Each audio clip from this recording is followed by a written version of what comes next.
ईसा ठोकर मारे तो मुर्दा जिंदा हो जाए, अली हम्द पढ़ें तो मुर्दा जिंदा हो जाए, अगर रसूल उंगली का इशारा करे तो चांद के दो टुकड़े कर दें, अमीर इशारा करे तो सूरज को पलटा दें। ये उसी को मिलती है जो अपनी जात को जात इलाही के साथ मिला देता है। तो जिस आलम में हम रहते हैं ये आलम आलम गफलत है। क्यों फरमाया मन आरफ नफ्सहू फक़द आरफ रब्बह, जिसने खुद को पहचाना उसने खुदा को पहचाना। तो पहले तो अपनी नस्लों को ये डिफाइन करो कि लाल दो चीजें हैं, एक है जिस्म एक है रूह। अब ये हकीकत है कि रूह हमें नजर नहीं आती।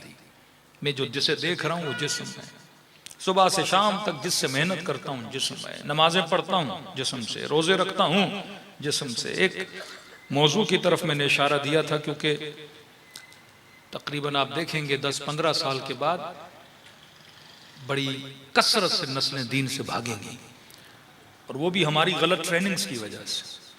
जिस तरह से हमने दीन अपनी नस्लों तक पहुंचाया वो गलत रविश थी। अभी रविश आपको बदलनी होगी, वो रविश लॉजिकल रविश है। हमारे यहाँ अक्सर हमारी नस्लें तकलीदी हैं।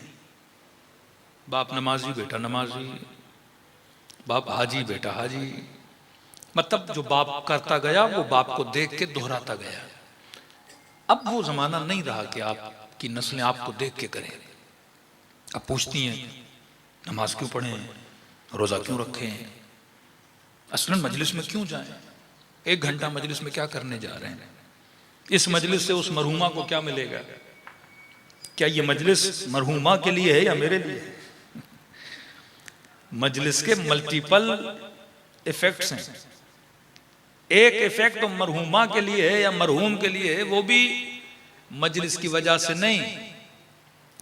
क्योंकि मजलिस या बेटा करा रहा है या बेटी करा रही है या फैमिली करा रही है, तो सवाब किसे मिलेगा?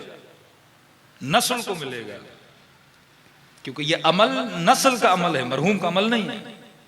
मरहूम ने तो वो अमल किए जो जिंदगी में किए, वो चला गया। अब मजलिस करा कौन रहा है?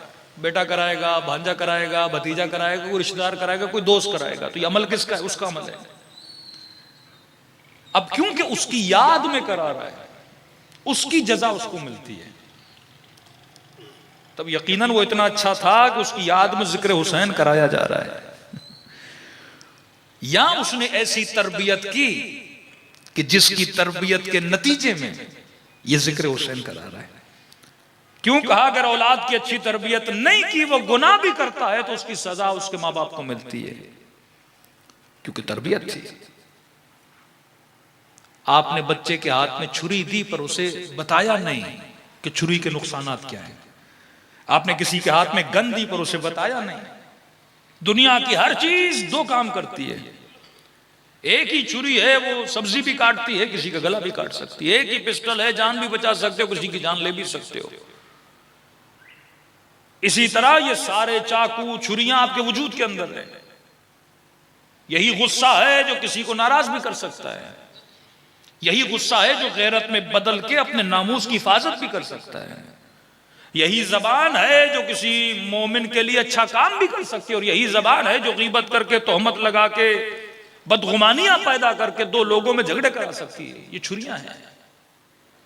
यही हाथ है जो दुआ के लिए उठे तो बरकतों को नाज़िल करें, और यही हाथ हैं किसी यतीम पे उठें, किसी गरीब का माल खाएं, किसी का माल गसब करें।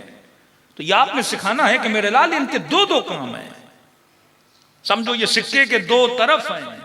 एक शक्ल रहमानी है, एक शक्ल शैतानी है। अब ये तुम्हारा काम है कि तुम रहमानी शक्ल में आते हो या शैतानी शक्ल में आते हो। तो इथियस लोग जो सबसे बड़ा इस वक्त शुबा उठा रहे हैं आपकी नस्लों के लिए, वो कहते हैं कि ये मजलिसों में मौलवी आके ख्याली पुलाव बताते हैं। हाँ? नमाज पढ़ो हूरे मिलेंगी, रोजे रखो जन्नत मिलेगी, शहद की नहरें, दूध की नहरें, बागो बागा का ये ख्याली पुलाव बता बता के